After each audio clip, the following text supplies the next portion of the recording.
What really pushes someone to cross that thin line between being human and becoming a monster? This question haunts us, drawing us into the darkest corners of the human psyche, where our deepest fears and secrets lie in wait, whispering unsettling truths. Today, we're not here to glorify or justify, but to understand. We're venturing into the abandoned, decaying parts of the mind where empathy dies and a predator is born. A serial killer is defined as someone who commits 3 or more murders over a period of more than a month, with separate incidents and a significant time gap between them. The drive is psychological, not material. Join me as we dissect the anatomy of evil, piece by piece. The roots of a monster often grow in the poisoned soil of a broken childhood. While not every traumatized child becomes a killer, nearly every killer carries the scars of early trauma. Think of a landscape of abuse, profound neglect, or the chilling coldness of emotional rejection. These early experiences often manifest in specific, alarming behaviors.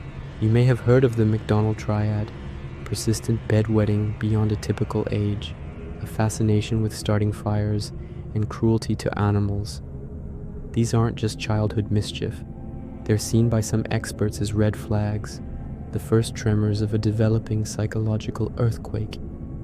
The child who tortures an animal is practicing domination, learning to silence empathy in favor of power. This social isolation and emotional detachment create a void that, in some, will later be filled with rage and violence. So, what is the internal blueprint of such a person? At the core, we often find psychopathy, a profound lack of empathy, guilt, or remorse. They simply don't feel what we feel. To them, other people aren't individuals with hopes and dreams. They are objects, tools to be used and discarded. This is often hidden behind a mask of incredible charm. They are master manipulators, capable of weaving intricate webs of deceit to lure in their prey. Their friendly smile and easy conversation are weapons. Underlying all of this is an insatiable need for control and domination. They don't just want to harm their victims, they want to possess them, to own their fear, their life, and ultimately, their death. This God complex is fueled by a deep fascination with power and mortality. Many are of above average intelligence, making them not just impulsive brutes, but methodical predators who plan their hunts with chilling precision. But is evil purely a psychological flaw, or is it etched into the very wiring of the brain? Science offers some unsettling clues. Neurobiology suggests that the minds of some killers are physically different. Studies have shown reduced function or even damage in the prefrontal cortex, the brain's command center responsible for decision-making, morality, and impulse control. Without this crucial break, violent urges can go unchecked. Meanwhile, the amygdala, the brain's fear and aggression hub, can be overactive. This might lead to hair-trigger responses of rage or an intensified, distorted experience of fear and threat. Neurotransmitters also play a role. Low levels of serotonin, which helps regulate mood and emotion, have been linked to poor emotional control and increased aggression. In some cases, there's even evidence of a genetic predisposition to antisocial or violent behavior. It's a terrifying cocktail. The brain of a predator may be built, not just made. With this psychological and biological framework, the motives behind their horrific acts become clearer, though no less disturbing. For many, the ultimate driver is power and control.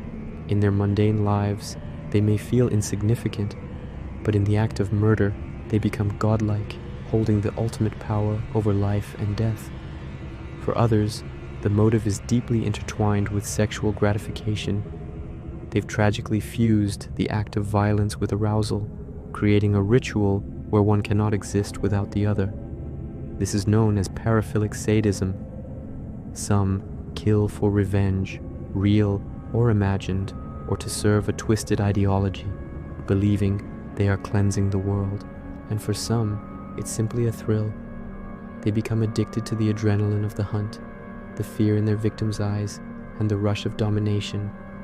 Their murders are the only way to satisfy a craving that has consumed them, a way to make their darkest fantasies a terrifying reality.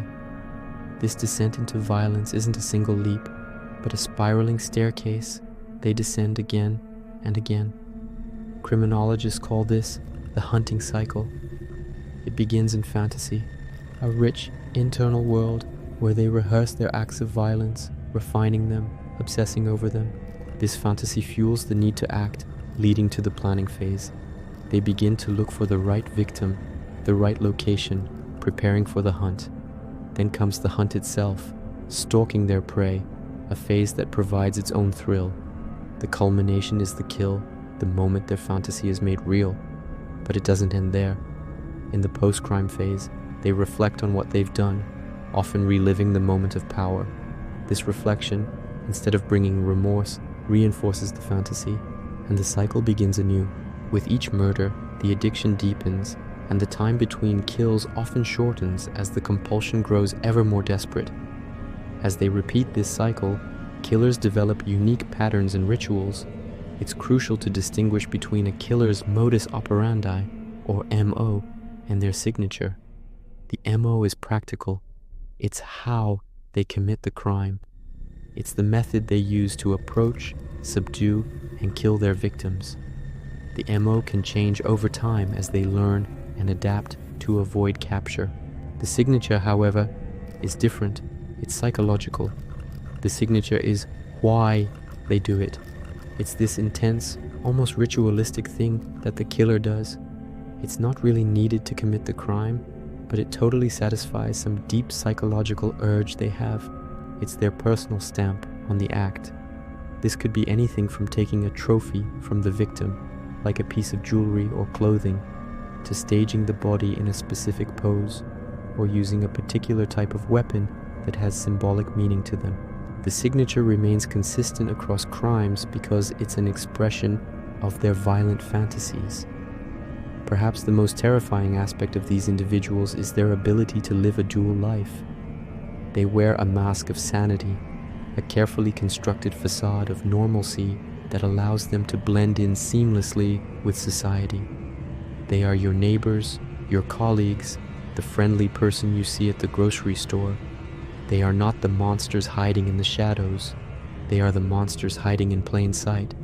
Think of Ted Bundy, who worked at a suicide prevention hotline, using his charm to both save lives and hunt for them.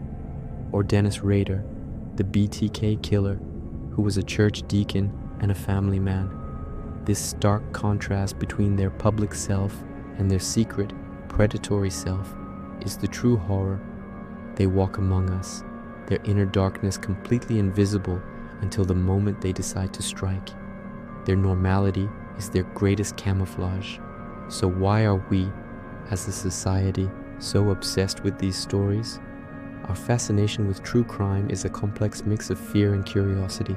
We are compelled to look because we want to understand the why. How could a human being be capable of such acts? By exploring these dark narratives from a safe psychological distance, we try to make sense of the senseless. It allows us to confront the reality of evil without being its victim. Documentaries and social media have amplified this morbid curiosity, turning serial killers into grim celebrities. We dissect their lives, searching for the one clue that explains everything, perhaps to reassure ourselves that we could spot the monster before it's too late. It's a way of confronting our deepest fears about human nature itself. Evil isn't some spooky, supernatural thing lurking in the shadows. It's more like a dark fabric made up of our minds, biology, and the society we live in. By studying these broken minds, by understanding the patterns, the warning signs, and the motivations, we do more than satisfy a morbid curiosity. We gain knowledge that can help us recognize these dangerous patterns, intervene earlier, and perhaps prevent future tragedies. We learn that the scariest monsters aren't found in nightmares or whispered in ghost stories. They're real, and sometimes they're walking right among us. Thank you for watching. If you found this exploration insightful, please consider liking this video and subscribing for more deep dives into the complexities of the human mind. Stay safe and stay aware. This was Profile Evil